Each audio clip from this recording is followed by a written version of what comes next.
Sweet Jesus and a cob of corn. That is a dramatic introduction.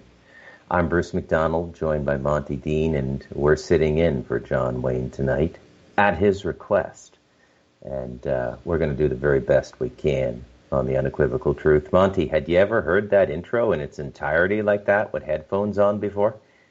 No, it's hello everyone. No, but I like it's heavy, it's metal, it's telling the truth. It's right up my alley. So I'm glad to be here. So thank you for inquiring, and a big shout out to John Wayne, not the actor, who will make sure he actually listens to the archive.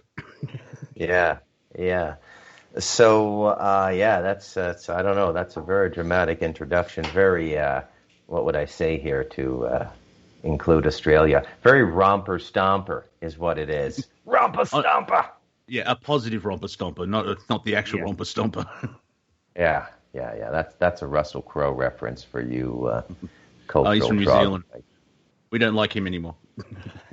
Is he? Is he a Kiwi? Yeah, he was born in New Zealand, and he moved to Australia because there's more population and more opportunity, and he was successful. And, of course, if he does well, he's Australian, but if he fails, he's a New Zealander. That's how the Australian psyche works. Okay, I see. These things have to be explained to me. I mean, but I do understand. I want you to know. I really do. I grew up in a country with this little province of about 12 million people called Quebec. Maybe you've heard of it. They speak this language called French. Maybe you've heard of it. Oui. And it's a similar sort of thing. You know, if an artist rises up out of Quebec and does really well on the international stage, we say he's Canadian. But if it goes the other way, well, it's just another pork barreling Quebec artist. Another Frenchman failing again, which is very quickly. Yeah, the French did really well up until the 20th century, and all of a sudden they're cheese-eating surrender monkeys. But yeah, Monty, I don't want to put any pressure on you, but I've broken the show down into like segments. I thought we could structure this a little bit, kind of like Norm Macdonald has a show. Yeah. Have you seen that on Not Netflix? related. No. Not yet. Okay, man. He might be the funniest man alive. I'm not half joking either. Yeah, There's a reason. I think we have a delay. I don't know, but there's a reason he's a comics comic. Like the stand-up comedians revere Norm Macdonald, folks. They absolutely revere the guy. He's like a legend in stand-up circles. Just I think because he's so pure. Right? Like he never sold out for a sitcom or anything. He's just been doing the stand-up, and he hasn't had to make any compromises. And I think that a lot. And, getting fired from SNL News, they told him he wasn't funny. I actually was watching Louder with Crowder, and they during that they mentioned, because they were talking about ping pong, because Stephen has a half Asian lawyer, Bill, and they actually said a Norm Macdonald joke. So for those listening who isn't familiar with Norm Macdonald, this is kind of a good teaser. You know, ping pong is the only sport named after its inventor.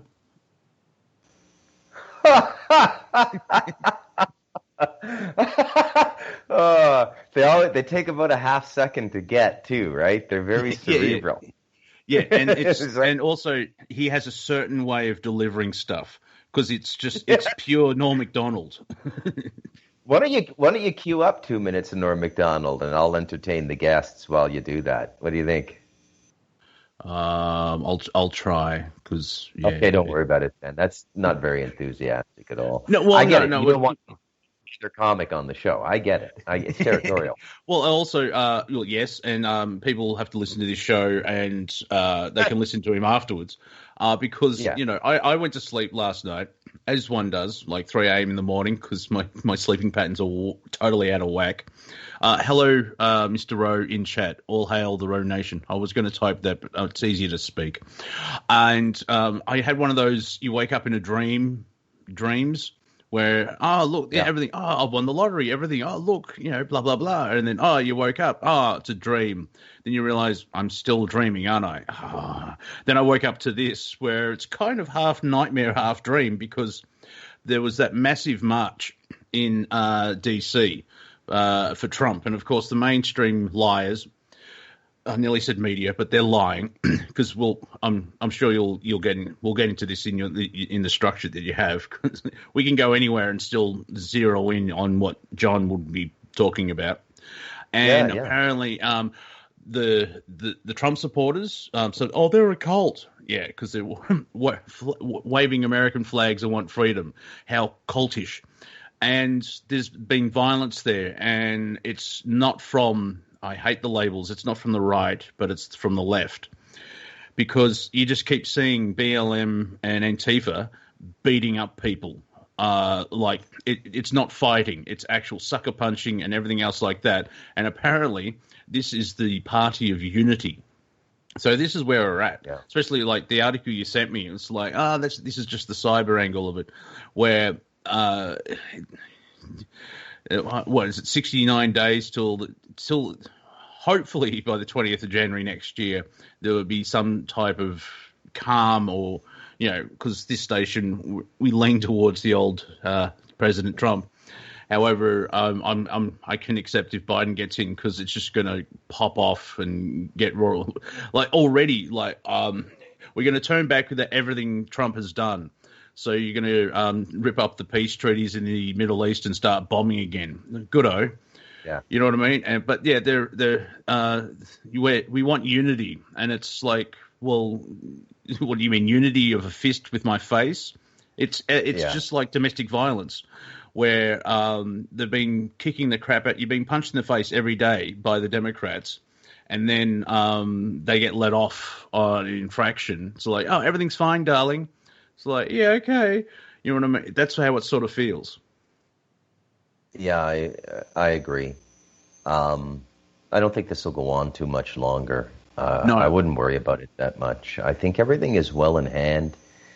I have been given a copy of Juan O'Savin's The Kid on the Street, if you're familiar with that, and I'm going to do it this week. I'm going to put the brakes on Carol Quigley's Tragedy and Hope and just do this book. It's a very short book, but it's a very important book, and it'll be very interesting. But I think what we're seeing now is just unbelievable. I think the scope of it, and I do believe that this narrative is on. But I wanted to say, as a kind of comic aside and a way to contextualize what I see in the world now, I say, you're beginning to see flashes, like, fireworks, little flashes here and there of what a world under Biden is going to be like. I made the mistake of perusing Foreign Affairs magazine online, and they had essays published by Hillary Clinton and Joe Biden Jr., who's Joe Biden.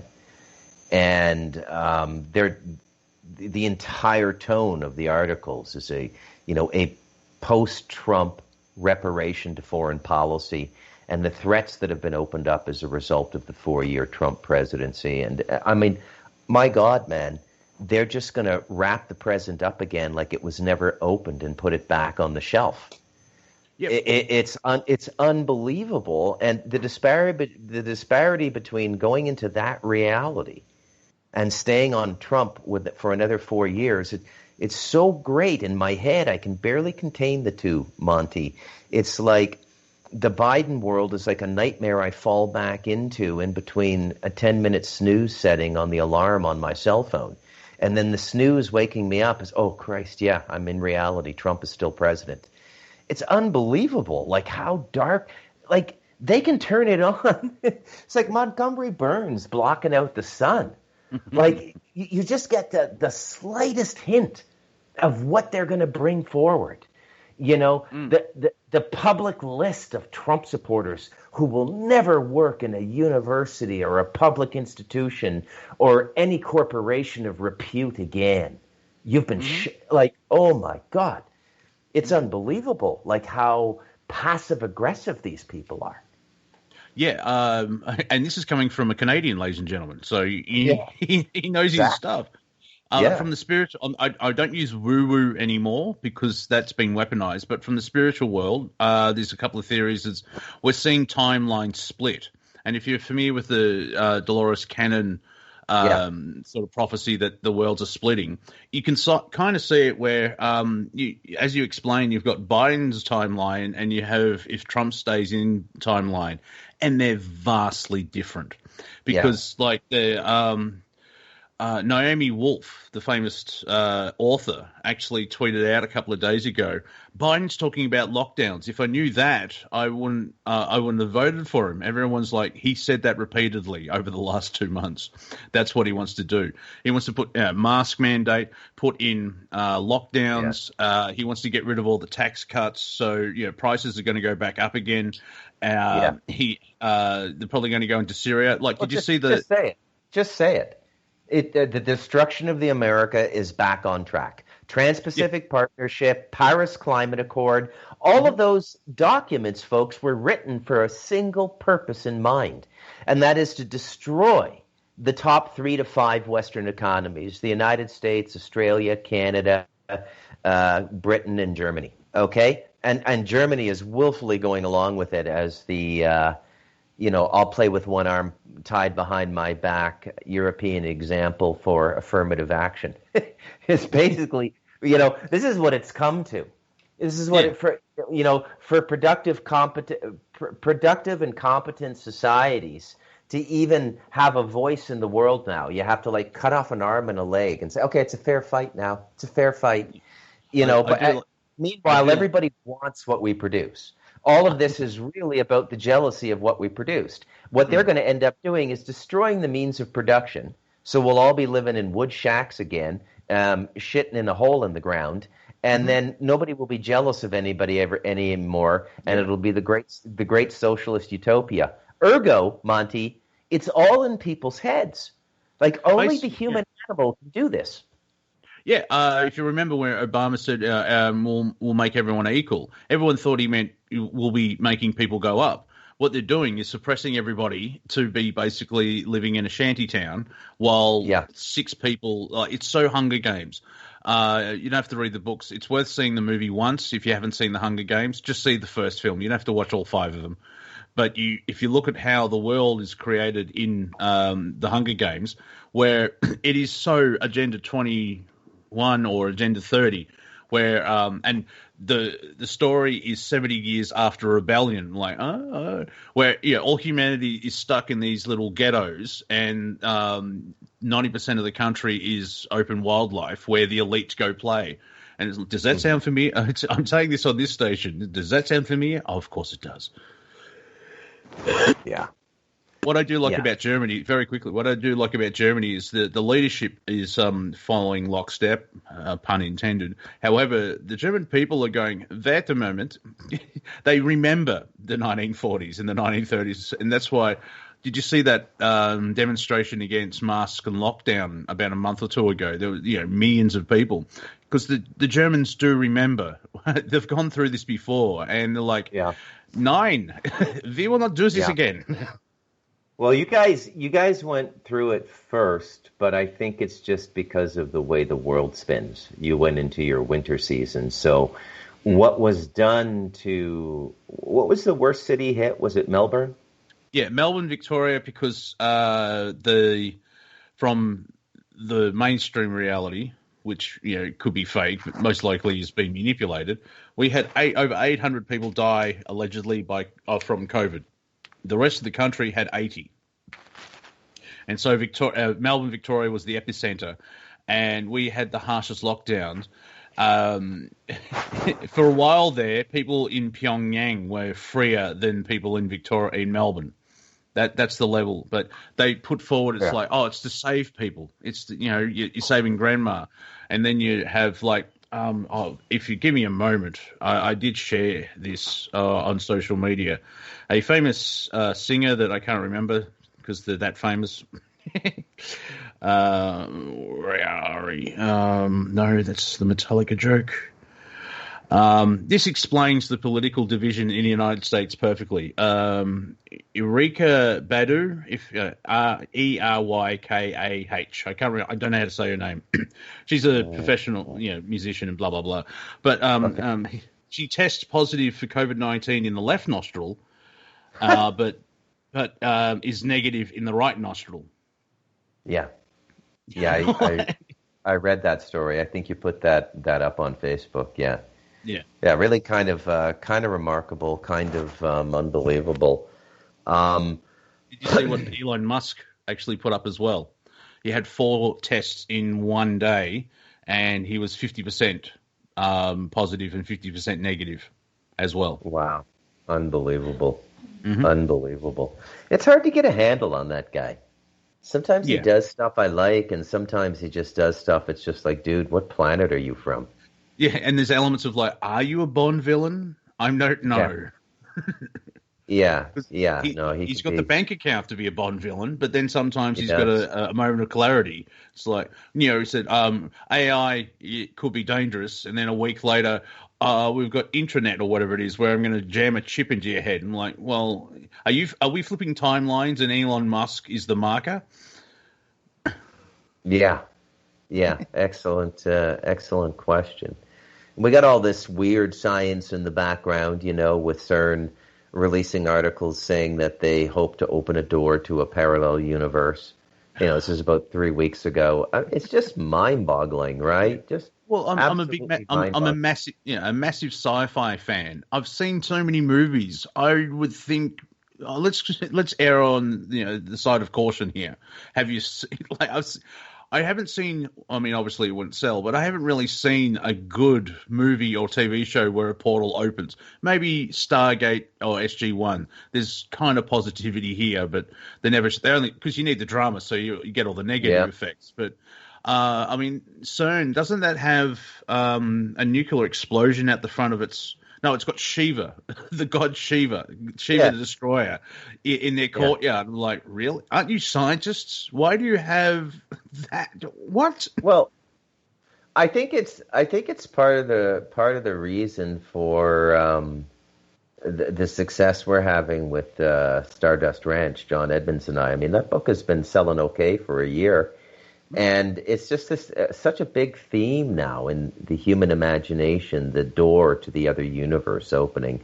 It's everywhere. It's in his Dark Materials. It's in the Avengers. Loki comes through the portal, and in the first Avengers movie, it's like everywhere. Like every other movie you watch now, there's like a doorway opening to another universe.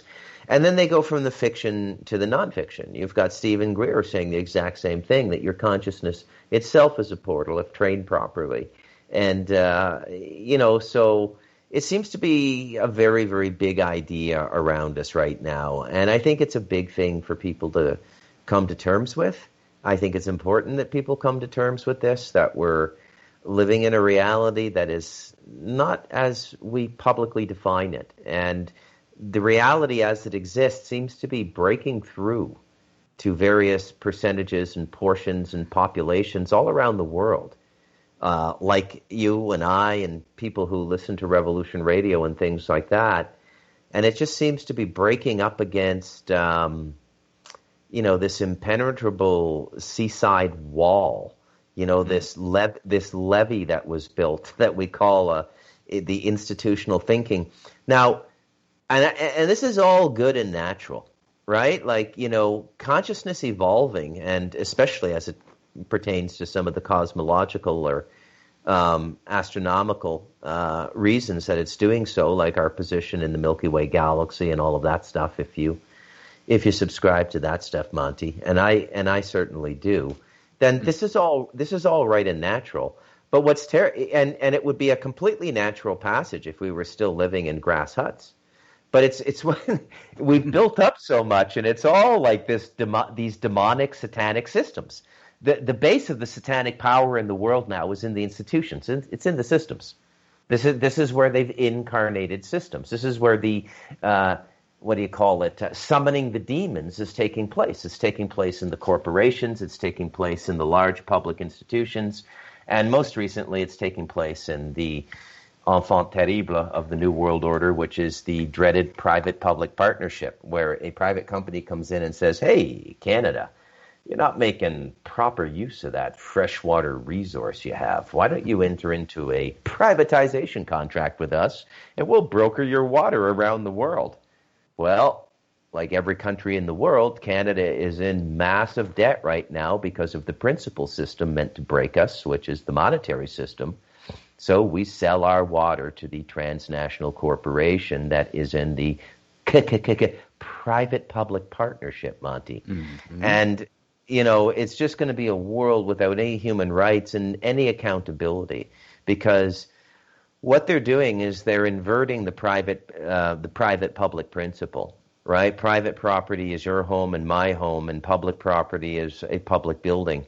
That's all changing now, right? You're not going to be able to get into a courthouse unless you have paper saying you have a court date that day, even though it's a public building. But the police are now able to walk into your home because it's owned by the legal person, which is really on lease from the state. You really don't have any rights. So they're not going to really need warrants or anything like that anymore. They're just going to open your front door, pick the lock, walk right in, and say, hey, come with us. Yeah, have you gone down the rabbit hole of the Great Reset, which is supposed to start in January? Yeah, yes. I saw a bit of propaganda of that. It's like someone in marketing is earning their dollars, because the theory is you'll own nothing and you'll be happy. And no, because I like my Metallica records and I'm keeping them, you twat. Mm-hmm. And so it's like the mental gymnastics. What a term. The mental gymnastics of going, the state will control it. Ever since World War II, the government's become like, we're a parent, we'll look after you. Like the UN should be closed down because, we're bringing peace and harmony across the planet. And if you look from 1947, how many wars and genocide and everything else, and that's been under the UN's watch. It's, say like voting for Joe Biden. It's like, I've been in government for 47 years. Give me another go. I'm sure I'll do better. Yeah. I promise I'm going to get it right this time. I'm going to get it right. I've been practicing for half a century. Yeah, the last 47 years were just what we call in golf a mulligan. Yeah, well, give it. Yeah, it's like it's like, say, a 5-year-old trying to learn to ride a bike. Oh, that's all right. But, if you're still trying to teach that same child when they're 55, it's like, really, maybe buy a skateboard. Try walking. Yeah, it's like, no, I'm going to get it. Yeah, it's been half a century, dude. Yeah. Well, you think we should crack open this diabolical world to come and paint a kind of sci-fi picture that we'll call the democratic reality if they hold on to the Oval Office? Should we paint that picture for the listeners? Or should we do something more positive, or what should we do? Well, if we frame it correctly, because it's not a given. It's not 100% this will happen. I was looking at some of the teaching of Bashar, not the leader of Syria. You really have to bring that up sometimes. It's like, what, the guy from Syria said that? No, the other one. Basically, if you remember the movie 2012, it was so bad. Yeah, I mean... John Cusack. Yeah, you can save... character, that John Cusack. Curious character. Yes. Apparently you can save a pole shift if you've got a Winnebago, a limousine, and a biplane. And like, that's fantastic. However, from a spiritual point of view, because it was so bad, and it's just the story, the way that the film is made, it's awesome, but the plot sucks. Everyone that saw it on a soul level's gone, no, and it didn't happen because we are co-creators. And so using that idea or theory, what we're going to do is show what they want to happen. And I think 99.999%, 100% of the listeners were going to probably hear what we're saying and go, no, and do not consent to that reality. So if we put that warning in here, like now, as I just did, now we can talk about the batshit crazy the agenda that these idiots want. And I reckon it's going to be less than 12, like if Biden stays in, because they can just go, oh no, he's got dementia, and they put Harris in. People are going to find out very quickly. It's not going to be like 2 years in. It's like, oh, that wasn't a bad idea. But it's going to be like, say, March. It's like, these mother lovers are insane. You know what I mean? Because it's like they've started and that's one very quickly. Have you noticed where Trump is full of hate and all his followers are full of hate, and I only see leftists hating Trump because he exists. That's them. Like they're the ones who are burning Yeah. shit down. They're the ones that are punching everybody. You know, they're violent. It's because Trump exists in their reality. Do some work, man. Do the inner work. So what are they planning like with the Great Reset and Biden and the article you sent me? I moved through it quickly and it's like, well, this is par for the course because they want their narrative to dominate because they're right, everyone's wrong, and this lack of critical thinking. Yeah. And gosh darn it, they'll make sure you believe that. They'll figure out a way to make sure you believe that, folks.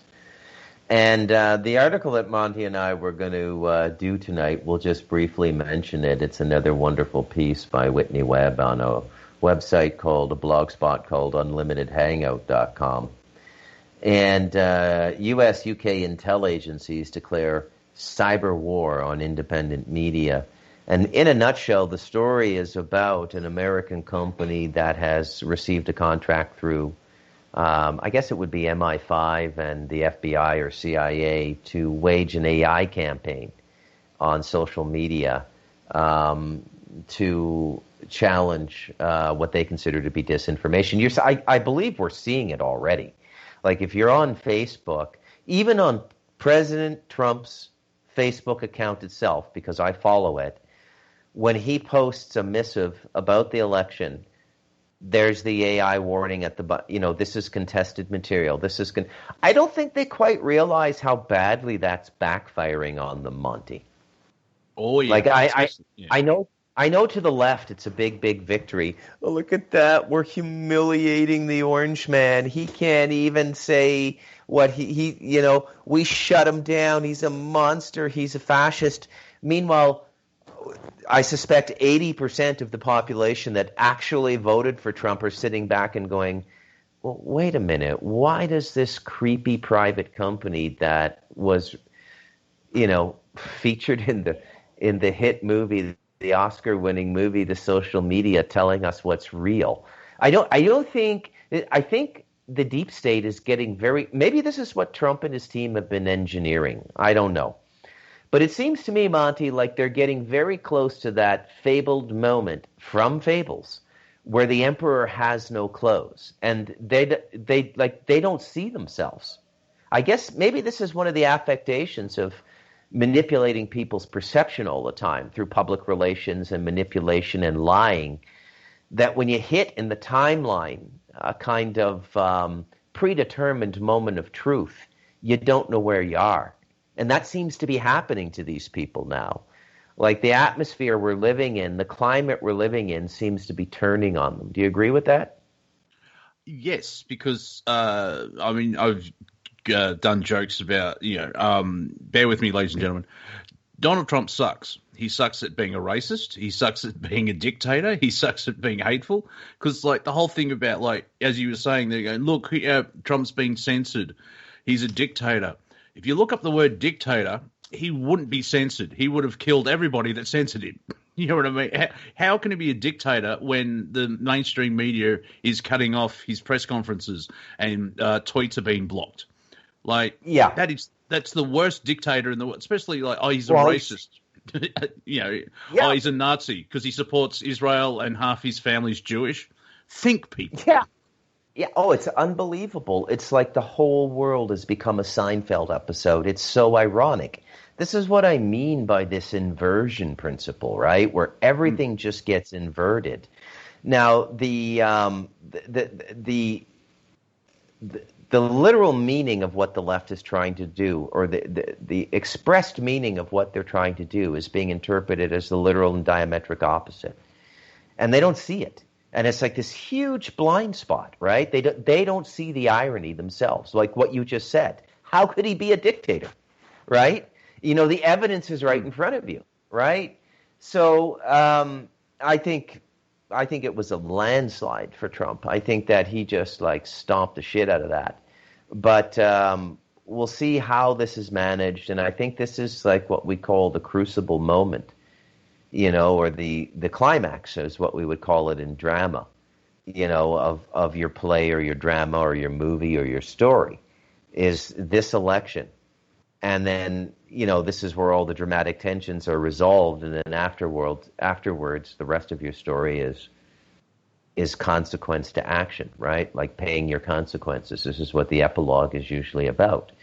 So we're at the end of the movie here, folks, and it's kind of cool. Like, this is a very, very cool moment. We're not quite at the end of the movie. I think there's going to be another little movie after the whole Trump mission is done by 2030. There's another little thing we're going to go through. Let's just say it's my theory that this is one of the layers of evil in the world we're taking out now. But it's going to be aggregated or concentrated into a more severe evil. I know that's a spooky thing to say, but hey, we are on the unequivocal truth, and a lot of spooky things do get said on this show. Right, Monty? Yeah, that's why I'm glad to fill in for John Wayne, not the actor. It's like, well, yeah, I could definitely fill in for John. I'll make him proud. I had a thought that I wanted to share. It's there's transparency and they're being exposed, and it's like, with punching for peace. It's that sort of very 1984, Ministry of War, war for peace and everything else like that. Because it's the way that a simple version, and it's not dumbed down, it's just an easy way of explaining the premises, that angels create and demons manipulate. And so what we're seeing is the decrepit evil side just trying to mold their reality where they keep control. And then there's other people going, well, no, you're wrong. And it's slowly being it's been exposed even more, because if you have a new world order, they have to come out of behind the curtain and go, okay, everyone, get on your knees.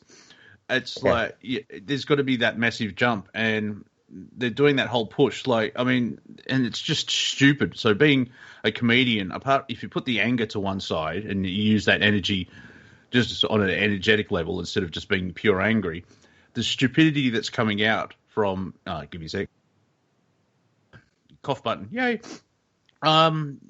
Joe Biden has created the office of the president-elect. That's the first time in history. Yes. Yes. And I'm chief executive officer and president of Bruce MacDonald Incorporated. Well, I've changed my Twitter handle to president-elect. I actually identify as president-elect now, so please call me President-elect Dean. Office of the President-elect. I guess they're wheeling and dealing down there, eh?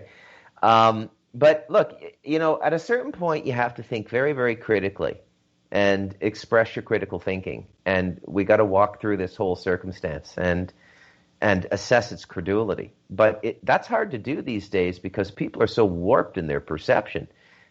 So you always assume people will see what's obvious, but not so much anymore. The programming is so intense and so, all-encompassing. People just can't seem to get out of the straitjacket. But they're so locked in on the left now, and it's equally a life and death narrative. Like, their narrative is life and death. The narrative on the right is life and death. Like, if you were to ask me, what is this election about? What is this period in human history about? I would say unequivocally it's about the future of the human race and what we evolve into and what timeline we go down and what we become in the future. And what I see on the side of what I will call the evil ones it's just so unspeakably dark. And to me, I don't understand, Monty, why everybody can't see it. And that's the most difficult thing about this process to me and for me, is why my perception is not shared. And equally perplexing to me is how if you're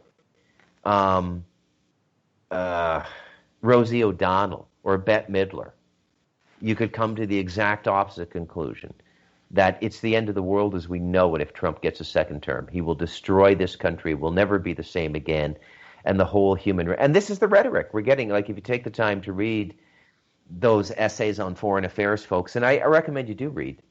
Don't get all your information listening to people like Monty and I hamming up on the radio. Do some background reading. But this is the tone of the office of the president-elect. This is the tone, folks. It's grievous harm has been done. we're here. We have the iodine. We're going to get that sliver out. Just don't move. It could get infected. Yeah, it's been like that for 4 years. I remember the same rhetoric coming out like, oh, Trump's won the election. We're going to go to nuclear war in the next 4 years. And it's like this in the whole thing of like, he's against LBGQAC, whatever the gay community, ladies and gentlemen, basically. Yeah. Trans rights. Well, are you human? Yes. I think you're pretty covered then. That's part of the left is we want unity, so we're going to label everybody and separate them. I'm sorry, what? That doesn't make sense. I've gone into Parler just in case Twitter goes down because people leave it. Like if Donald Trump leaves Twitter, they'll probably lose about 50% of their traffic because it's like, well, this is crap, and they'll move to Parler. And CNN has actually said like Parler is a threat to democracy. It's like no, it's a threat to your reality because you're basing it on lies. But Milo, I have no idea how to say his last name. I do apologize. Yiannopoulos, that chap that he's married to a black man, but he's called a racist. I'm like, okay. He shared an article that I think you like this. One of the top priests that does exorcisms has actually said he can see a lot of demonic behavior in the left, and Milo just gone, duh. And that's what we're sort of seeing. It's like and going back to what you're saying, where how can these people have different perceptions? There's an element of fear of being woken up from the false reality, and usually that could from the subconscious be transferred into the conscious through anger. Everyone listening, you've gone through your awakening. Because I work with Andrew Bartz. Most people aren't awake. You're just awoken to that the false reality sucks. You're a multi-dimensional being, and yet they try and control us on the third dimension.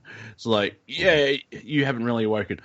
But excuse me, they there's that element of fear, and it's like my timeline, there was 7 stages of grief. Apparently, due to budget cutbacks, they're down to 5. But, there's shock, fear, and then anger, and eventually there's acceptance and, all that timeline. But a lot of people, they hate Trump because he exists. And so there's anger, and there's an element of like, well, we're being lied to, where, I mean, I'm going to say when. I'm going to use the language. But when Trump wins the election, they will actually say, oh, it's a coup and he stole the election. Yeah, he did it legally. How can you steal an election legally? There's that cognitive dissonance in that sentence. Steal and legally. These people want to change the Constitution because they're not winning. They're like, no offense to 4-year-olds, but they're 4-year-olds having a tantrum in the sandpit because their best friend won't give them their G.I. Joe. It's like, no, it's my story and I want that one. But the bell's ringing. We have to go inside the class. You know what I mean? Oh, yeah. Total cognitive dissonance, man. And maybe this is what happens when people go crazy is they create, or their consciousness manifests a conflict, and maybe getting punched in the face, it realigns you somehow, Monty. And oh man, was I ever out of balance there? I should not have gone to an all-soy diet. And what am I going to do with these breasts? Getting punched in the face is the best thing that ever happened to me. You know what I mean? Metaphorically cool. I just want to very quickly once again praise Alex Jones for coming up with the best website title of InfoWars, and that's what we're seeing. It's the information war is ramping up. Alex Jones was on Tim Pool. I would recommend to go watch it, but YouTube pulled the 3 hours and 40-minute episode because of 1 second of footage. Yeah. And go ahead. Sorry. Oh, it's they're ramping it up because like the whole thing of like here in Australia, this is a good thing about being outsiders. So if we come across as a bit cruel to our American friends, yeah, we're from the Commonwealth. We're like that. We do it with love. Yep. Biden, like when Biden was announced, the language was Joe Biden is projected to win the election. And then 3 seconds later, they dropped projected. And it's like, no, it's won. And they're pushing this narrative. And the way that the left is like, oh, Trump's being a sook and he's throwing his toys out of the pram and everything else like that. It's like, no, that sounds like the left losing 4 years ago. Babylon B, if you do need a bit of comedy in this chaos circus, they actually get well, it's not a fake. They put out an article, but it's a parody site, so it's not true. But that they're like the Onion. They're very good at it. But they said after the day after the election, 60 million conservatives got up, went out into the streets, and drove to their work and continued working, compared to the left, who would have burned everything down. And that's sort of the difference as well, where a lot of conservatives, if Joe Biden actually won legally, they wouldn't be happy about it, but they would accept the results. Now, if you flip it, if Trump won with a landslide and there wasn't any chicanery, there's baseless evidence. Yes, there is. You won't go into it. I was watching the election. I was watching Stephen Crowder's election broadcast. And Trump was winning in all these states. They stopped counting because they were tired and like, oh, hang on, something's up. And then an hour and a half later, oh, look at all these ballots that we found, all for Biden. And it's the exact number to push in closer. And like, even that enough. You're still like, well, that sounds suspicious. We should look into this. Oh, baseless accusations. Well, I put it to you, my lefty friends. Well, the insane left. There are lefty people that are going, no, the numbers. There are people with critical thinking going, the numbers don't add up. But the question that keeps coming up, okay, I've been seeing on social media is like, if there is no illegality or propriety, if there's nothing criminal going on, yes, that's it. If there's nothing criminal going on, then allow the investigation to go through and find nothing.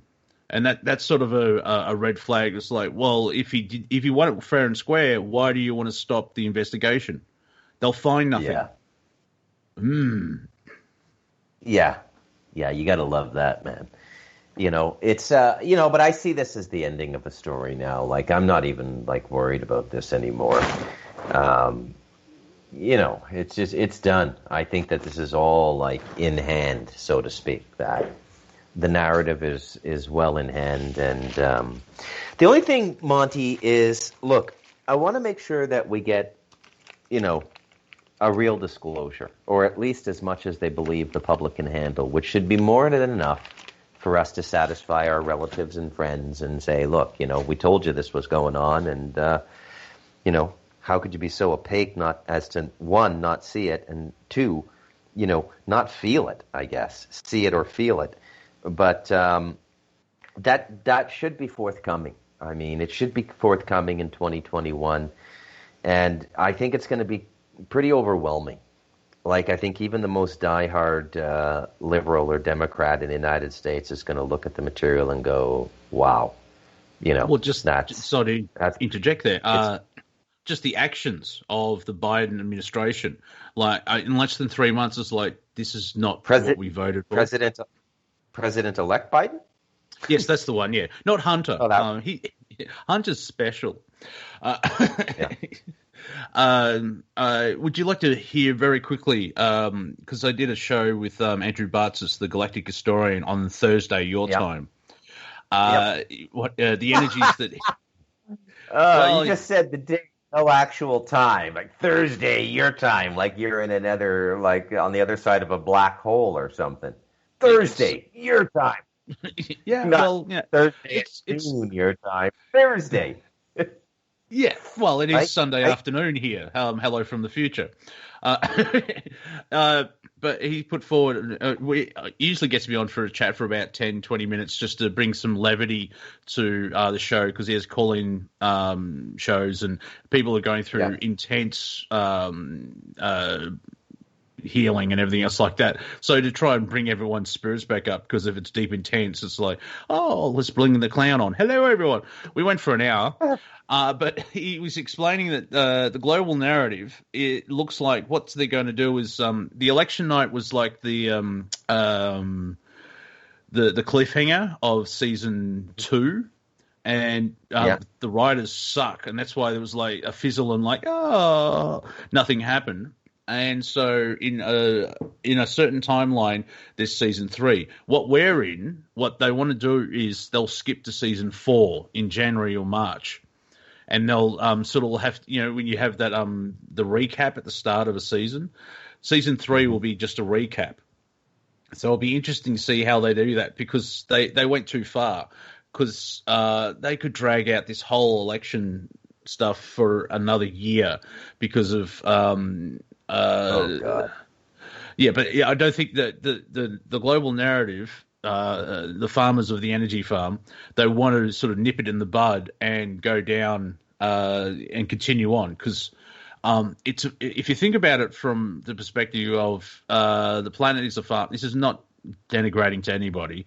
You can still live on the planet and taint the loosh, if you want to say, where you can still have a fantastic life and not fall for all their chicanery.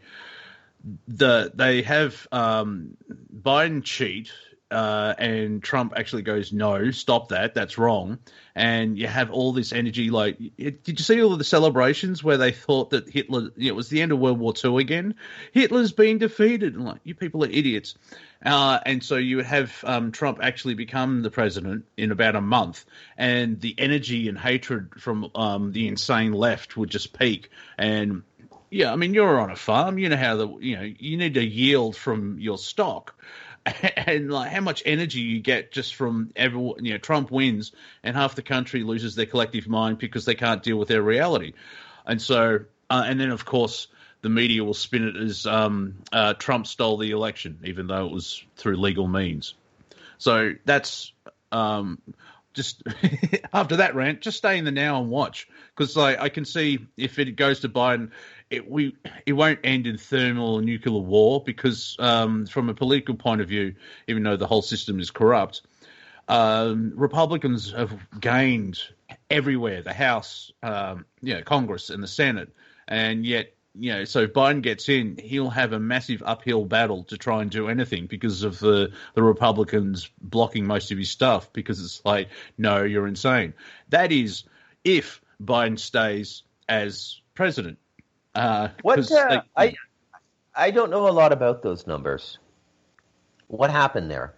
Like, I think they kept the Senate, and in Congress I'm going to get the number wrong, but they made gains in the Congress, and so do they own it?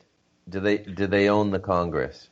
No, Democrats are still in charge. They've got the majority, but it's weakened. And so at the moment, Pelosi will still be in charge, but there's I saw somewhere that they may try and get rid of her because she's insane drunk. Yeah. And she does look like, she was in, she acted for a while. She's actually, if you remember the Raiders of the Lost Ark, she was one of the Nazis. Yeah, she was one of the Nazis melting in the background at the end of the film. That's her. Yeah.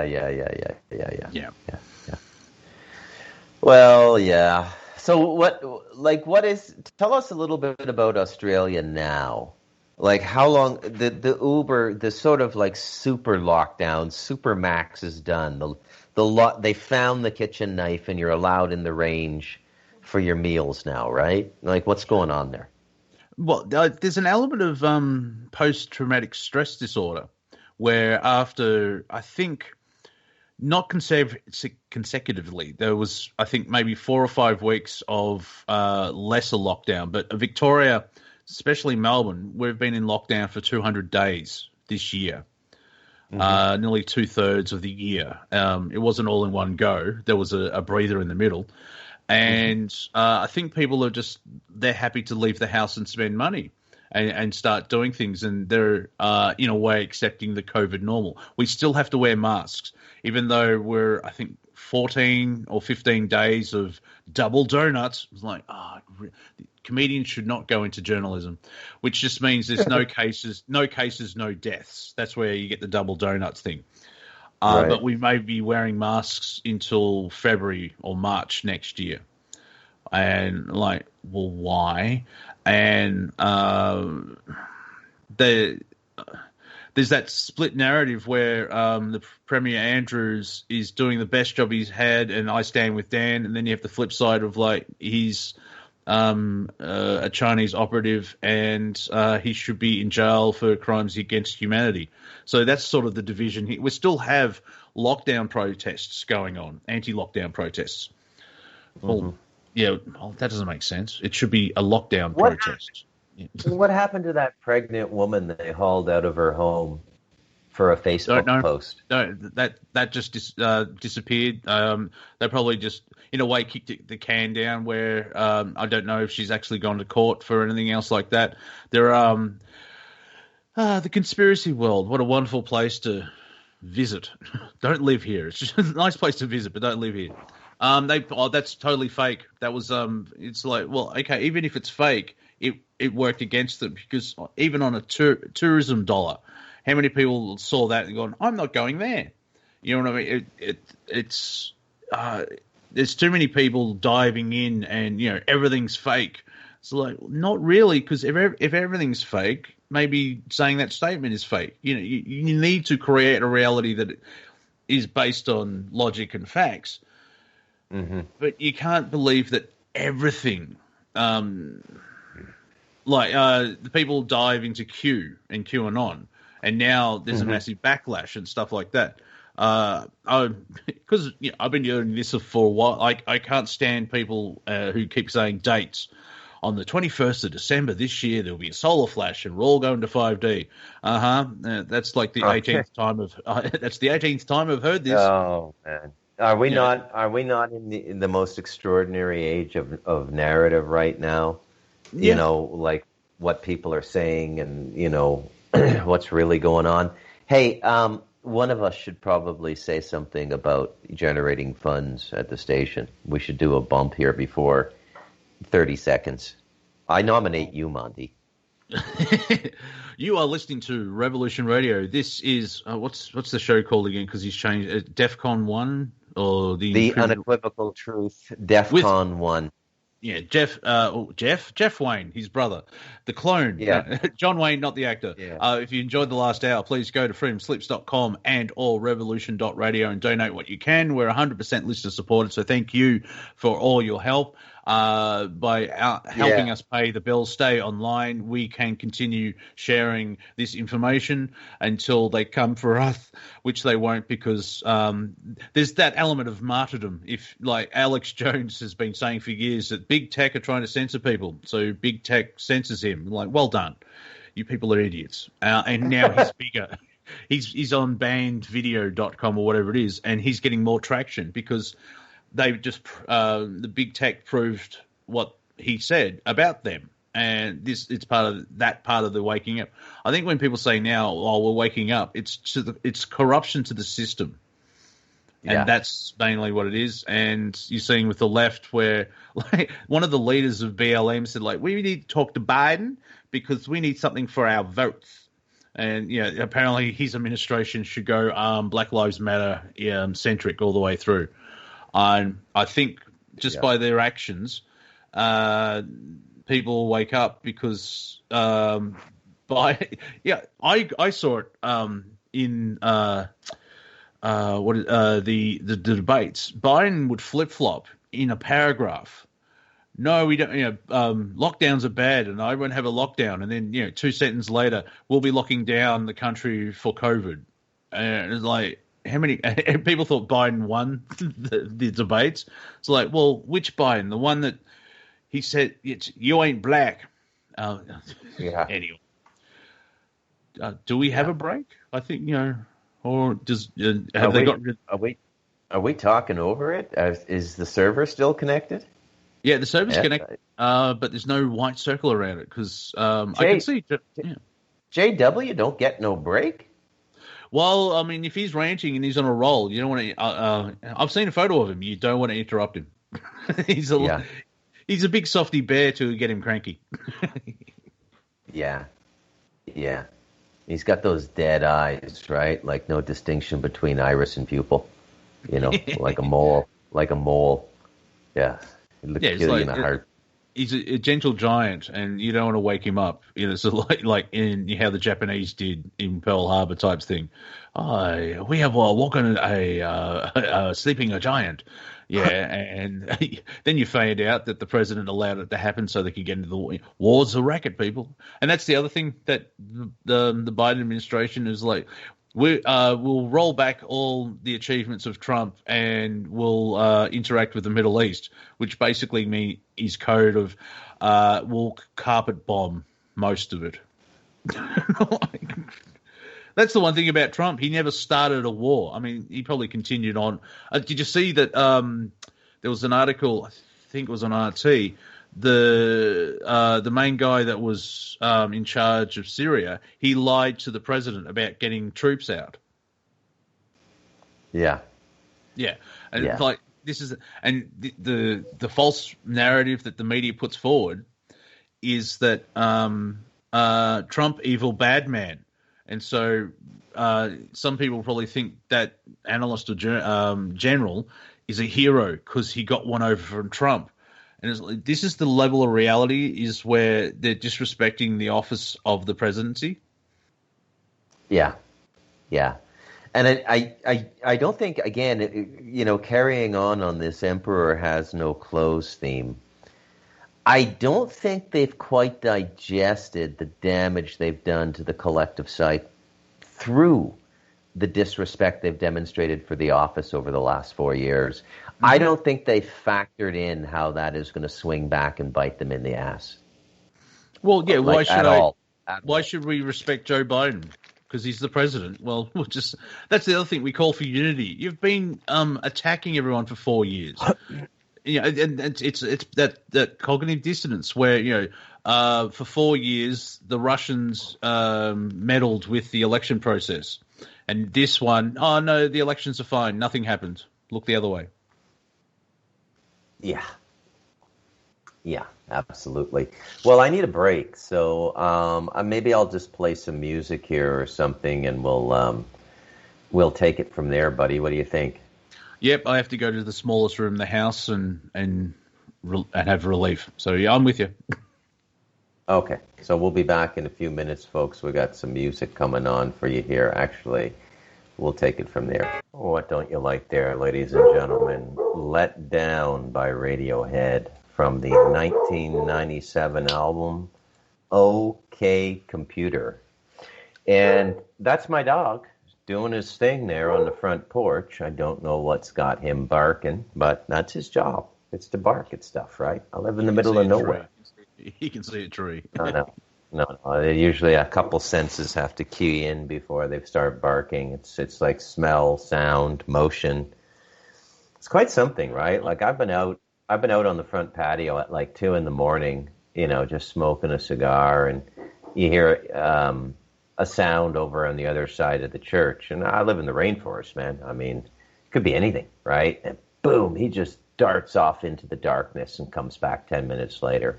Does these perimeter searches, right? Like if he hears a noise or something. I just can only imagine how terrifying it would be to come upon that dog in the middle of the night if you were like, just creeping around the mountain looking for a house to rob or something. It would be, quite terrifying. That's what he does. He's all over the place. And then he keeps the horses out because there's, horses all over the place up here. And, they're supposed to stay on, the farm of the person who owns the horse, but they kind of wander sometimes. And they get in here and they like to eat my banana plants. They love banana leaves. So it's a bit of a pain in the ass, Monty. Third world problems. I kid. I'm totally urban. So if there's horses roaming around, it's a novelty. I just, I think this. I think. I think this whole first, second, and third world thing is going to be part of the inversion in the near future. And the people squatting on some land with some fruit trees and some chickens and, 60, 70% of their diet on their land, ergo the peasant life. I think that's going to be the new rich within a decade. Well, I did see the idea that's been put forward that all these third world countries, they're poor. No, the people are poor. The countries are very rich, and that's why the corporations are there and stealing all the minerals and all the stuff like that. And just, I mean, obviously, it's one of those moments where, as a comedian, where you make connections like, why didn't I think of that? And it makes sense. It's like the people are poor because they're being crushed by bureaucracy and corporation. But Africa is a very rich continent. It's just the people aren't benefiting from it. It's hearing stuff like that and like everything we've talked about. Do you remember seeing the movie Aeroplane? Oh yeah, absolutely. It was called Leslie Nielsen. Billy, do you like movies with gladiators in them? Yeah. See, now that movie would not be made today because people would freak out. That's the first thing. The second thing is, yeah. Well, especially just that one. It's like, is he a pedophile? Is he hitting onto the 8-year-old? That's just one example. I mean, they do, but I was just watching some Netflix today, and I was watching. Vacation, kind of like the reboot of the National Lampoon thing, and it's Chevy Chase's son. Yeah, have you seen it? Well, I haven't seen the latest one. No. Yeah, they do pedo bits in that, and then they. Because the lefty Hollywood think it's edgy and funny, but anyway. But the whole why I bring up Aeroplane is I feel like Lloyd Bridges' character, the head guy at the tower in Chicago, where it seems to be it seems like it's the wrong week to give up glue sniffing. You're watching all this stuff like, I don't think I'll be giving up alcohol today. Yeah. Let's cobble this show back together. What are we talking about? Like, do we have any kind of a theme tonight? Like, is there Ollie income free? Is there a touchstone? Is there a safe zone here? Basically, the corruption is trying to control the narrative because Orange Man bad, and they're trying to take control. Like the whole unity thing. If you noticed through, like, say, the last 4 decades, when the Republicans in, it's chaos and evil and death. But when the Democrats are in, everything's fine and peachy. Like, and that's the whole thing. We're calling for unity after 4 years of being abused. It's like, really? And what? That everything's so transparent, like the Million Mega March thing that happened today. Yeah, time differences, exactly, and just the violence, and of course the media is portraying as, there's been clash. The Proud Boys are there, and there's been clashes, and it's all the footage of these innocent people being sucker punched and stolen and everything else like that. And that's supposed to be the Peace, Love and Mung Beans party. And of course, will Biden come out and denounce, is that the right word, the violence of his supporters? Because they've been asking Trump for the last 4 years to condone white supremacy. And there's a video of him saying it 12 to 20 times. But what about now? What about now? What about now? And the whole thing...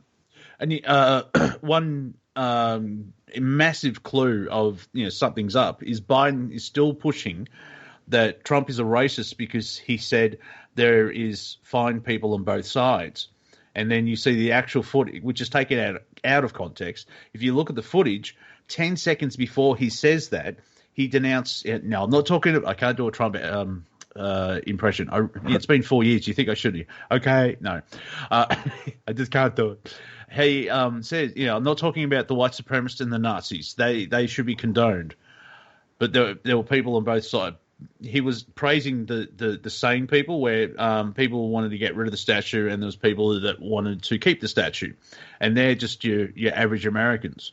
And it's not a geography. Mm-hmm. You know, you can be average. You can be awesome at the same time. However, the media's just taken that quote out, and so Trump's I still haven't seen any evidence that Trump is a racist. I mean, there's a photo of him winning an award standing next to Rosa Parks. Once again, he's the worst racist in history. Yeah, I couldn't agree more, man. And it's like this idea of repetition, right? It's like in phase 1 of MK Ultra, they called it psychic driving, right? They put a blindfold on you, they dope you up on LSD, and then they put headphones on your head, and they put you in a straitjacket, and you got to listen to some expression over and over again. This can go on for weeks. They call it psychic driving, right? But they learned a lot about, how the human mind works, and apparently, if you just keep repeating something, and you have been titled somehow, and titling is a very interesting thing, Monty. It allows people to speak with authority. And, one of the things that's going on now with the collapse of institutions, and Trump is doing his job, he's imploding these institutions, is their titles are being revoked. So their ability to say something and be taken seriously is being taken away. Everything they're trying to do to Trump is going to be done to them. It's all, I know you are, but what am I? Is kind of that, kids' refrain in the school ground. It's a twisted way of the art of war. Accuse your enemies of what you're doing. Yes. Yeah. And keep repeating it. Keep repeating it, right? Yeah. So, I couldn't agree with it more. Here's a post just from yesterday, just popped up on my Facebook feed. It's from Donald J. Trump official Facebook account. 700,000 ballots were not allowed to be viewed in Philadelphia and Pittsburgh, which means, based on our great Constitution, we win the state of Pennsylvania. Right underneath it is the Facebook logo and a little pop-out box. The U.S. has laws, procedures, and established institutions to ensure the integrity of our election. See election results. And then you click right on that and you go to the election results. Projected presidential winner, Joe Biden, Democrat. So, Facebook is calling the election. And not only have they called it, they're giving you dopamine reinforced punishment for contradicting them. Mm-hmm. Mind-boggling. Yeah. And that's the other thing is, I'm not going to start attacking people, but if I realize now, instead of going out and going, like, say, family members, like, oh, Trump's an idiot. Oh, well, you're blah, blah, blah, blah. If anyone, I'm waiting, I'm going to wait for a question from now. I'm like, well, what do you think? And then explain stuff. I don't want the conflict, but also it's playing into the energy. That's what, the global narrative wants. They want that, the drama and the energy and the anger, and they feed off it in that respect. And so I'll just basically, what do you think about Premier Andrews in Victoria? I think he's a traitor to humanity and should be in jail. And if they get angry, you did ask. I'm not going to go around door knocking and hand out pamphlets. I'm not doing it that way. I'm a passive anarchist, if I can say it that way. Yeah, that about sums it up. Well, so you don't need that grief, and also if people have made up their mind, and that's the election wasn't against Joe Biden and Donald Trump. It was between Donald Trump and not Donald Trump because of the narrative where there are people that still maintain that he's a Russian asset. It's like, well, where was Russia in this election? Why did, it's so ridiculous. And when I realized, we're in day 12 now of the election. It just won't stop. When Trump was going to take the talks, like, okay, because we're old enough. we've been on the planet for a couple of decades or more, and we know elections, and it doesn't feel right.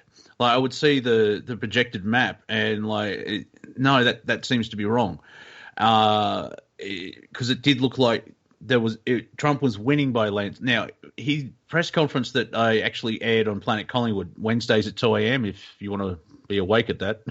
If not, just go to my YouTube channel, Wafer Thin Entertainment. I put up all the shows on that, so you can. And there's archives here at the station as well. So if you want to listen, you can at your leisure.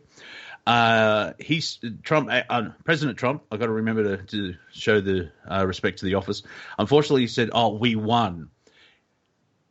People say, "Oh, he lied." Yeah. It's like he came to a conclusion. He should have said, "We were winning," and then they stepped in because they were losing. Because that's what it looked like. Trump was leading everywhere. It was going to be a red tsunami, and basically a landslide. They stopped counting. The ballot fairy turned up, and all these ballots, an hour and a half later, they basically had to figure out how many votes they needed to have Joe win. And then an hour and a half later, they started counting at 4 a.m. in the morning. So, like, weren't you people tired? And that's when that was that massive push, because it doesn't feel right. With elections, I'm going into the universe is energy based.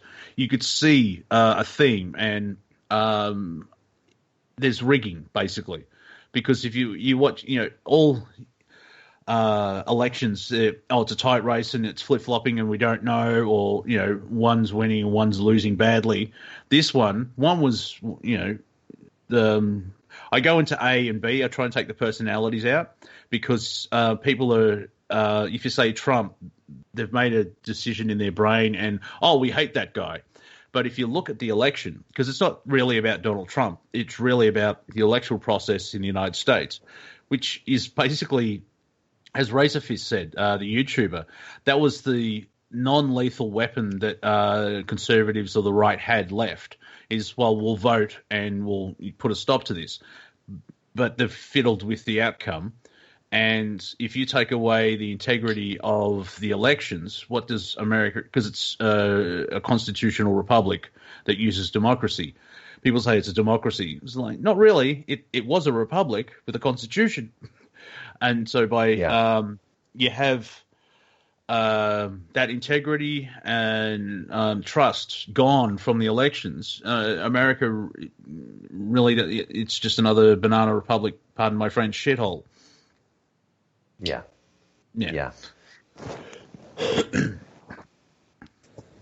Oh, hello. Wally, how are you? My birthday brother. How are you, sir? Good. Just thought I'd bring you in. I knew you were listening because you texted me.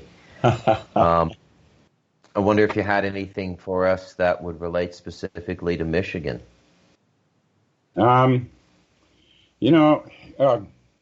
Evening or afternoon, Monty. I guess it's Sunday afternoon there. Yep. Good evening, Bruce. Good evening. No, it's just, it's real strange. Everything has changed here in Michigan with the lockdown. In fact, tonight, I live up in the woods, kind of not as nice as you do, Bruce, but I guess I got to say, for where I'm at, where I grew up, I think I have it as nice as you do there. But, Michigan is gorgeous. I would live off grid or in the country in Michigan for sure. Well, I'm not off the grid, but I am out in the woods on a river, beautiful trout stream. Nice. And I thank God for the blessings I've gotten. I've been here almost 25 years. In fact, it'll be 25 years here real shortly. Nice. It's expensive, but yeah. Rural Michigan is expensive? Well, when you're up in the woods, on a river, on water, they tax you pretty good for it. Oh, I'll bet. Yeah. A little bit more than they should for what we have to take care of. This river is the south branch of the Pure Marquette that I'm on. It's probably one of the finest trout streams in the state of Michigan. It's kind of the river doesn't have a lot of public accesses. So very limited. No commercial, no drift boats, no kayak, commercial kayak or canoes. So there's not a lot of pressure on the river. So it is a very nice river. But with this pandemic, and it's kind of interesting because I just read an article on the CEO of Pfizer or president of Pfizer when they released, 90% effective. Why did he sell, I think it was somewhere between 60, 65, 75% of his stock in Pfizer? That sounds a little suspicious there, doesn't it? It does. It absolutely does. And look, I'm not thrilled with a 90% success rate because, and first of all, how are they defining success? And exactly. why is 1 out of 10 being unaffected by the vaccine? That is a large demographic, right? Yes. Up where I'm at, it's kind of vacation. People have their cabins, their second homes up on the lakes here and in the woods. I'm in the Manistee National Forest. And, with this, I can't call it a virus because it's not a virus. It's something else. They're calling it a virus, making us wear masks that rob our oxygen, make us rebreathe carbon dioxide. So we know the masks aren't the situation because people are still getting sick with masks on. In fact, there's a lot of pneumonia cases with masks on, and especially now we're into our winter season where the times have changed quite a bit. Right. The temperatures have changed, excuse me. So what is the governor of Michigan saying as it pertains to coronavirus? And I'm going to say it's probably very similar to what the Premier of Ontario is saying, which is they're going to have to go into a major lockdown now.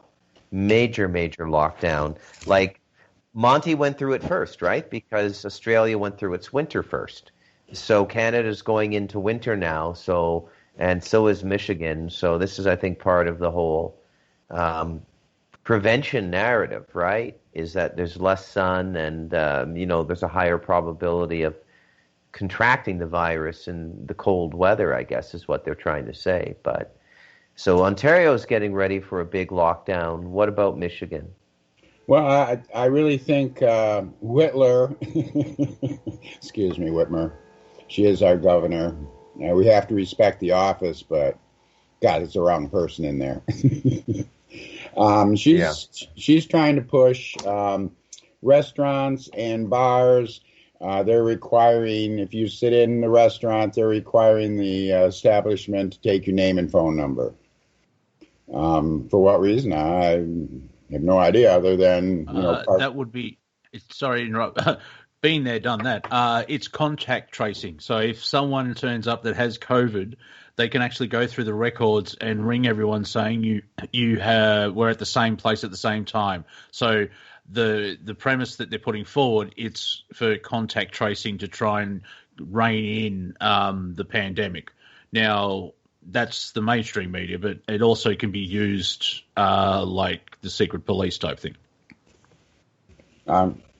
That's pretty much a lot of the bars, at least we've got a little local bar here. And it's quite a nice bar. And what they're doing is they're having a raffle. In fact, they're not even taking it. I shouldn't say that. Some might be listening, but tonight was kind of unusual. Didn't see a lot of locals up at their cabins this weekend or in the bar, but I've seen a lot of strangers. Of course, our deer hunting season opens at midnight tonight, daybreak tomorrow. It's usually a big event up here. We're in northern Michigan. The racks, unless you find an old deer, are small racks. You go to the southern part of the state, that's corn country. Those are big racks. But I noticed that this hunting season, I was in the bar talking with Jill, the owner's daughter. And because I always stop in, hey, you need a hand? When they get busy, I'll bartend or wait tables or whatever. I'm not afraid of the virus, and I will not wear a mask. And she doesn't. Everybody, people, not everybody, but a lot of people walk in with masks on. But, that has changed a lot of things. I think a lot of the locals, from what I heard tonight when I was talking with Jill, is they weren't coming in because of all the out-of-towners that came in, which I don't blame them. Because any of the pandemic up here has been, someone brought it in. I knew one person that had it. He doesn't know if it was it, but he says he's never had a cold or flu like this one before. So, but him and his wife came out just fine. They say the hospitals are overcrowded, but I haven't seen. I took cancer patients to and from 2 different hospitals, and throughout this whole pandemic, I never seen one hospital full or any sick. So yeah, all those nurses dancing on TikTok. It's like, shouldn't you be saving people's lives? Like what? And I just had a thought. It'll come back to me.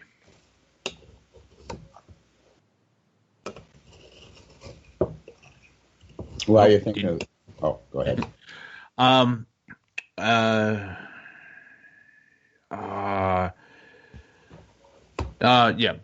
lost it.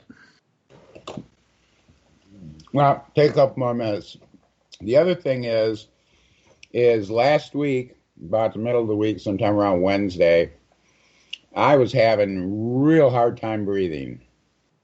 And I smoke cigarettes. I smoke the American Spirits, which is Native American brand, which has less chemicals. I don't think they have any chemicals in them.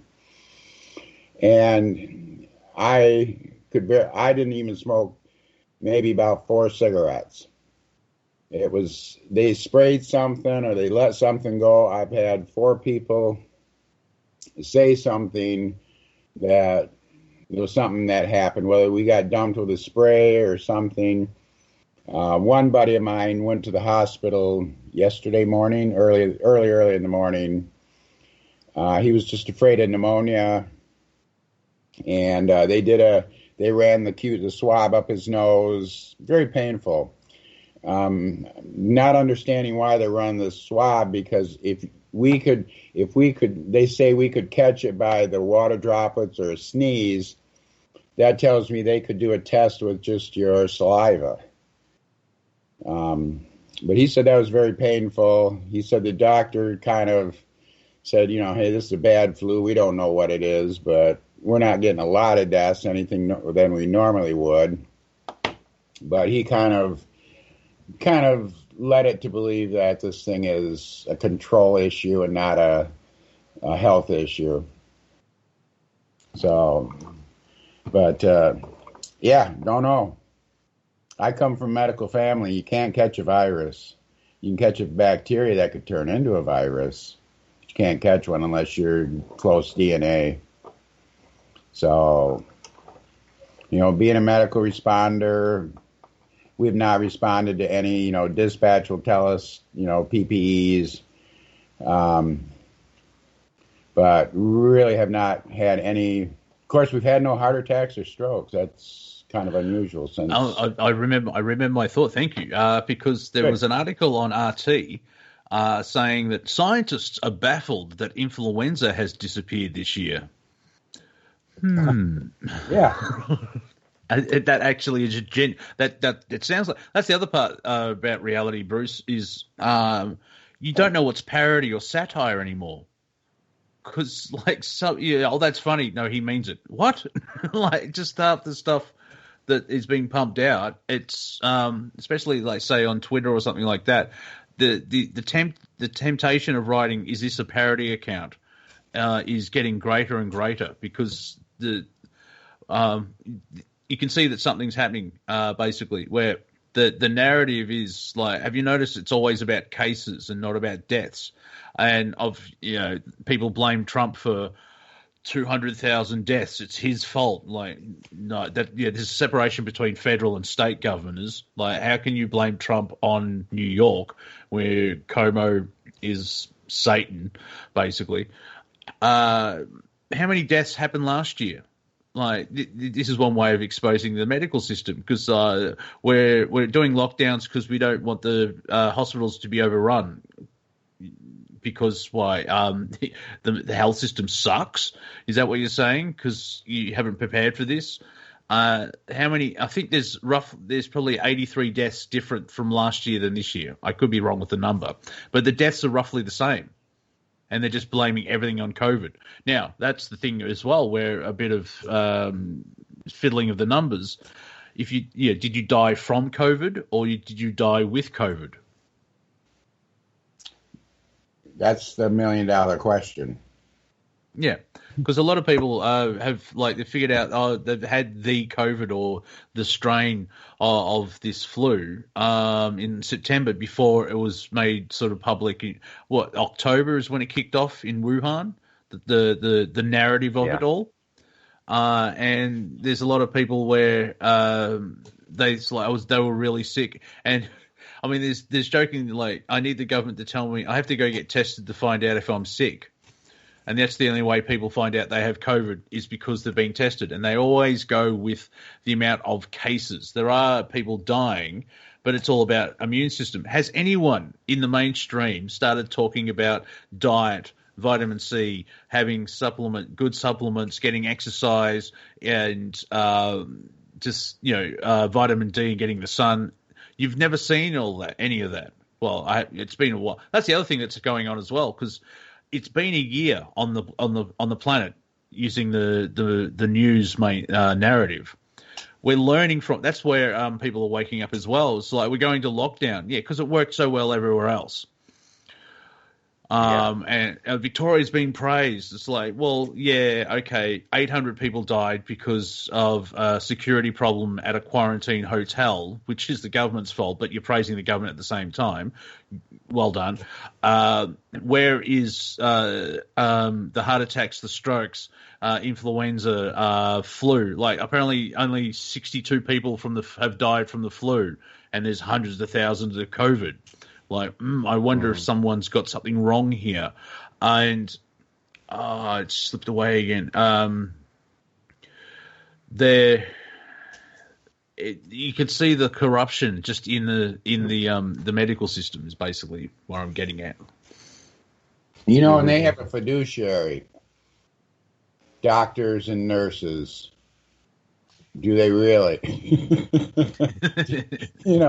If they did, they would be telling people, don't worry about this. Yeah, I shared a tweet. It's a cartoon with a memory bubble, a thought bubble. And it's like, what's the point of going on?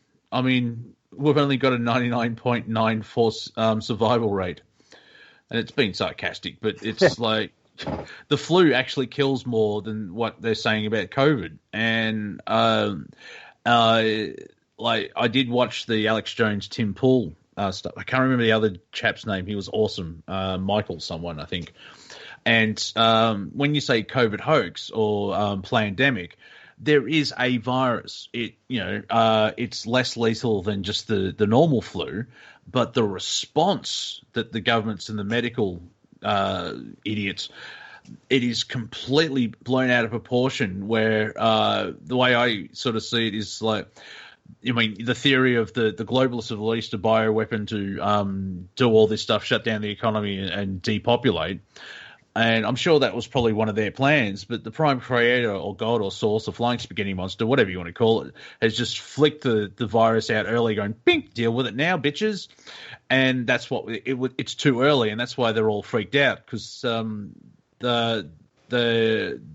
misfooted, or they were caught off guard, and you can see the freak out, because our premier in the first week of April, don't wear masks. There's no point unless you're sick. And then now, today, still, it's $200 fine if you're not wearing a mask. Yeah. Wally, do you agree with this idea that it's either crush America, like if Biden stays in office, we're kind of going probably all by executive order because he won't have the Senate or the House of Representatives, but Do you think we're going back into this crush the American economy mentality in America? Sure does sound like it. I mean, just listening to some of the late nights, they kept me awake. And there's a lot of scenarios, and I do believe this is a hostile takeover of a corporation. Yeah. It's interesting to me how they, the Democratic platform is to increase liability from an accounting perspective. Increase liability. So openly talk about paying reparations for slavery in the United States and, these unbelievably creepy Green New Deal things which crept up in Canada 5 or 6 years ago through our Socialist Party. And, all of these sorts of things. And, so they increase our liability and at the same time kill productivity, which would be the only way to cover the liability, to pay your credit card bills. Exactly. It's like clearly, if you're looking at this, the agenda, the economic plan of the Democratic Party, the Joe Biden globalist Democratic Party, is nothing short of the destruction of the United States economy through increasing liability and diminishing productivity. It's a recipe for disaster. They're basically creating a ghetto. Well, I mean, it comes across as, in a basic way of like, how are you going to deal with the environment? We're going to tax everything. Are you a half-wit? How can you tax? Oh, there's greenhouse gases and CO2. Like, we'll build better power stations. They're all 35 years old or more, and they've got a lifespan of 30 years. You can, have scrubbers and, all this type of stuff. China has built how many coal-fired plants over the last 5 years and everything else. That's all that accounting stuff of like carbon credits. And, well, instead of actually not producing pollution, we'll just buy credits from Bolivia or something else like that. And so we can continue on. Like, really? And also, what happens when a volcano pops off and pumps 2 years' worth of human CO2 into the sky in a day and a half? Do we tax the mountain? This is the problem. Yeah. Like, we need better environmental. It's finding a balance and stop polluting. But their answer is, we'll tax everything. Well, where does the money go and why? We're giving $4 billion to stop climate change. You're not God. Like, the Earth has been hotter in the last 2,000 years than now, and yet they're still ramping it. That's the thing about, like, it's the apocalypse, it's the end of times, and the world is going to be destroyed. Yeah, it's their false, crappy reality of the cabal, their world. They're losing control, and the humanity will be freed eventually. And so that's why they're pushing that narrative, like, we have to save the planet how it is. It's like, yeah, but the planet now sucks because we're, run by psychopaths. And, we're ruled by psychopaths and run by idiots. Yes. Yeah. David Icke's line. I totally agree, man. Totally agree. Well, we can only hope that... You go ahead, Wally. What I was going to say, there's nothing we can do to this Earth to destroy it other than possibly nuclear bombs. The emissions that we give off with enough trees, plant life, we're not going to run out of oxygen. I don't think we can overtax this planet. She can take care of herself because we're not the first rodeo here. It's been said that the Earth's fine. If there was a problem, she'll just do a pole shift, and we'll be all washed away with 17 tsunamis. So exactly. Exactly. It's like the BP oil spill in the Gulf of Mexico. The ocean spews that much oil daily. The problem was it got to shore. If it wouldn't have got to shore, there'd have been no problem with it, because the oceans take care of that type of thing on a daily basis, and that amount, probably 10 times that amount throughout the world, waterways. And what made it worse is the cleanup because of the chemicals. And that's what the actual damage was. Is exactly. Corporate man tried to fix it, and they just made things worse because, they're putting cyanide and blah, blah, blah. And but you still be screamed, we have to save the planet. The planet has 12 years before where it's the point of no return. And if you look into the science of it, and they've been saying this in the 70s to the early 80s till they flipped, most likely, if you're looking at the patterns of the planet, we'd probably be going into a form of an ice age. So, all this global warming would be helping us. Exactly. And yet, yeah. And that's one thing, just to add to that as well. Remember when Joe Biden said we're going into a dark winter? And most people just like, what the hell does that mean? And he means like a nuclear, not a nuclear winter, but it's lockdowns and communist Russia and everything else like that. But he just slipped it in, and it's like, well, unless you created, why did you say that? It's exactly true. Just like he said, the election was a fraud. I mean, came out and said it. People pay attention? No, not really. In fact, there was just a video I seen with Trump spilling the beans on the elite. Has anybody seen that? It was back in June when it was first put out, but it was kept off the internet for a long time. Have either one of you seen the speech? It's in black and white. No, I haven't seen that. I do remember Biden basically doing a faux pas, was that we have the strongest voter fraud organization ever created. I'm like, right. Oh, Joe. That's what I was talking about. Yeah. I thought, man, if people don't pay attention to this, I don't know what's up with that. Even if it's completely fake and there's no such thing, do you really want that type of person? If he can't even speak correctly, who wants to give him the nuclear football codes? He doesn't know where he is. It's that level of like. It started out funny, and then 6 minutes later, it got to tragic. It's like, why isn't anyone in his family saying no, enough, and make him retire and go to a ranch in Montana or something? It was just, yeah. Man, it's funny you say that, because is this the real Biden? I mean, were you saying something about this, Bruce, about him not being able to spit 3 words out? And were you saying that on the show? No, I don't think so. Not today, anyways. Yeah. But is this the real Biden? Well aware with the... Here's my answer to that question. How does it serve us to even ask that question? I mean, it's so remote that, it doesn't matter in the end. It's the reality. It's the reality we're left with. And, the only use would be for comedy and get a laugh, because my joke about that is whoever paid for that clone hopefully kept the receipt, because it's malfunctioning.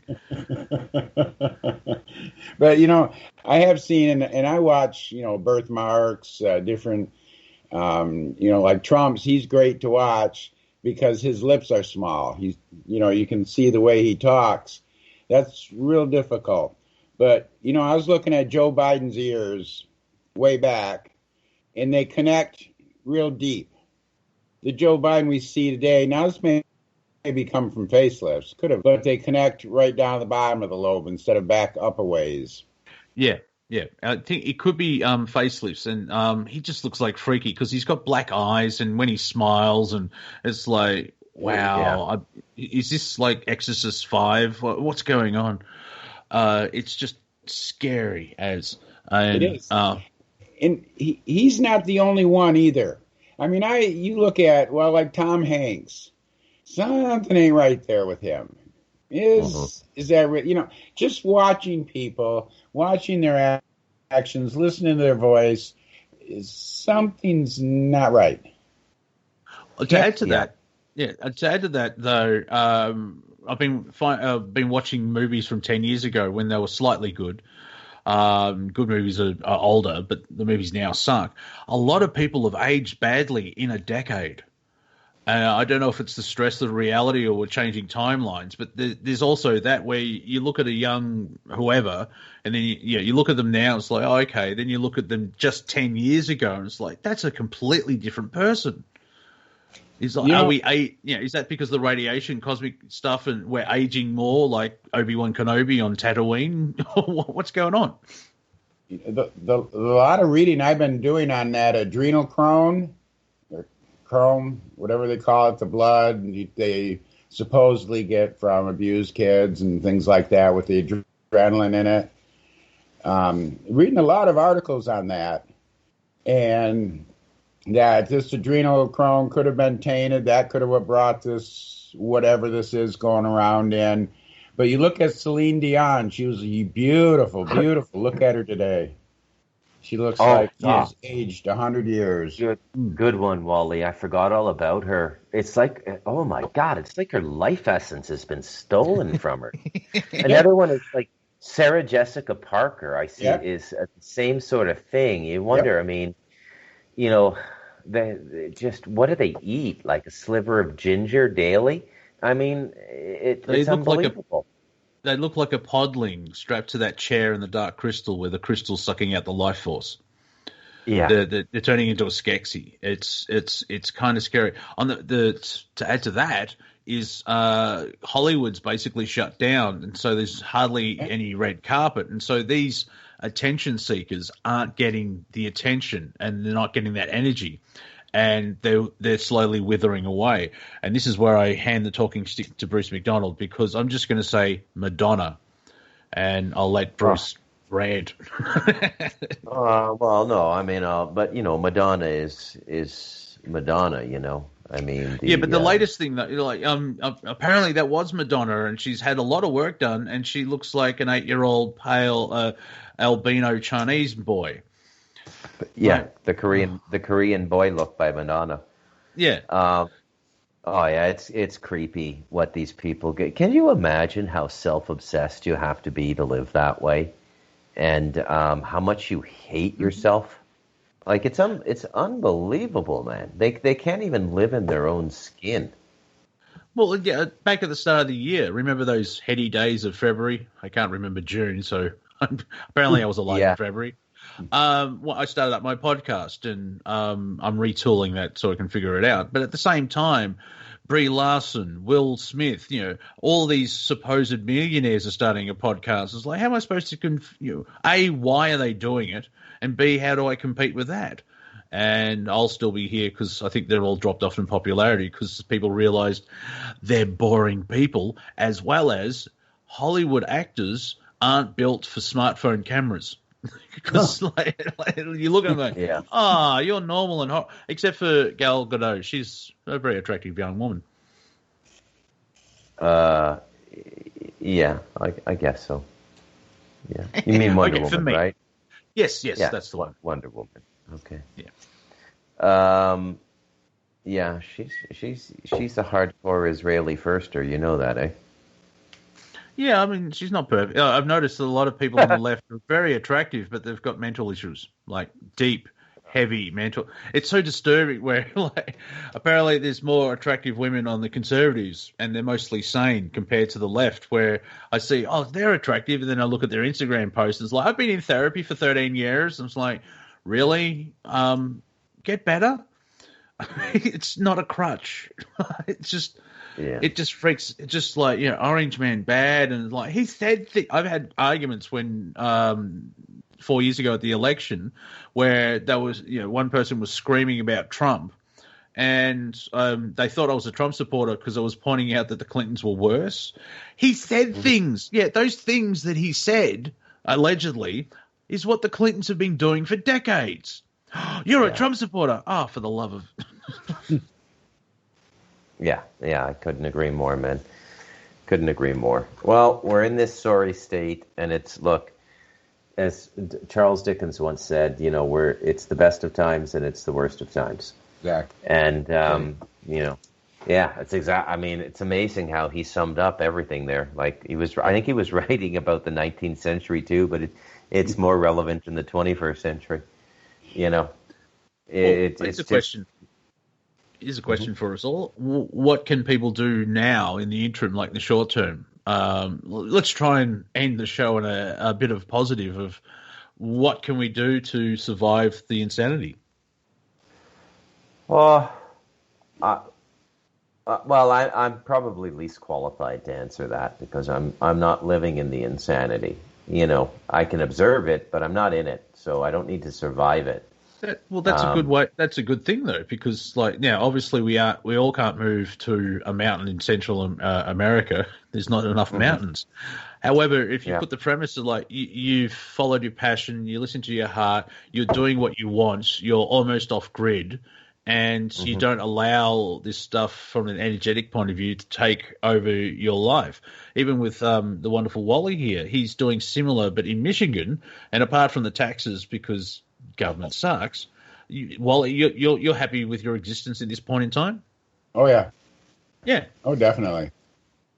When I leave the house, the only thing I know about there's a pandemic is because everyone's wearing a mask. Apart from that, it's standard operating procedure. Leave the house, don't talk to anyone, buy food, come back. So. Yeah. Well, we should wind up here. We got about 5 minutes left, maybe 4, maybe 3.5 actually.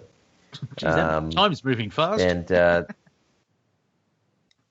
this, I don't know, it kind of crawled, for me anyways. But I don't know. I'm so sick of talking about this stuff and like the drama of it and everything. Like what's going to happen is going to happen.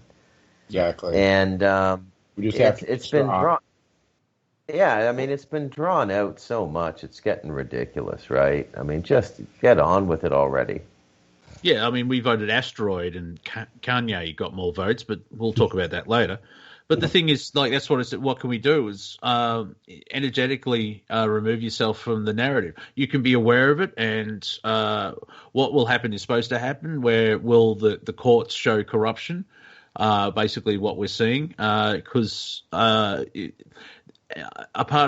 talk to people that support, I voted Joe Biden, without mentioning Trump, why? And there's like 20 seconds of silence. It's like, but I hate Trump. It's like, yeah, there you go. It's not a popularity contest. So we have to just wait for things to unfold. I like what Andrew Bartz says, where the global narrative has fired all its writers and is skipping season 3. So until January, it's just going to be weird. So invest in yourself. Like Viking says, find your passion. And be the change you want to be, which is live your life to the fullest, which Bruce and Wally and almost myself are doing, where it's like, as Bill Hicks said, CNN, war, death, famine, AIDS, war, death, famine, AIDS. You walk outside, where's all this stuff happening? And you can see the false narrative that the media puts forward. They're doing. I mean, really saying that Parler, the new Twitter app, is a threat to democracy because they speaky wordsy, I don't likey. Like, that's the level of, this is ridiculous. I mean, even the guy from NBC, like, we tell you what to think, basically. You can't look at the WikiLeaks emails is illegal, but we'll look at them and tell you. And this is where the fake news thing came up on both sides, where Trump was like, because the media are losing ground. And that's what the article sort of says that you sent me, Bruce, is that they're going to fight all this misinformation, which is basically saying, well, we don't agree with that in our reality. Everyone has to be in lockstep with peace, love, and mung beams. Oh, you're on fire. Who cares? And so that's why that's why we have Revolution Radio, which I find it funny when people say, oh, they've won, they're in total control. You just said that on air, on the internet, where anyone can listen. I don't think they've won. Exactly. Yeah. Well, I see the program's about over. Bruce, thank you for inviting me in. It's been a pleasure. Pleasure, Wally. Talking with you and Monty. Yep. And our birthdays are the same day. Yep, International Women's Day. That's right, ladies. Wally and I are God's gift to women.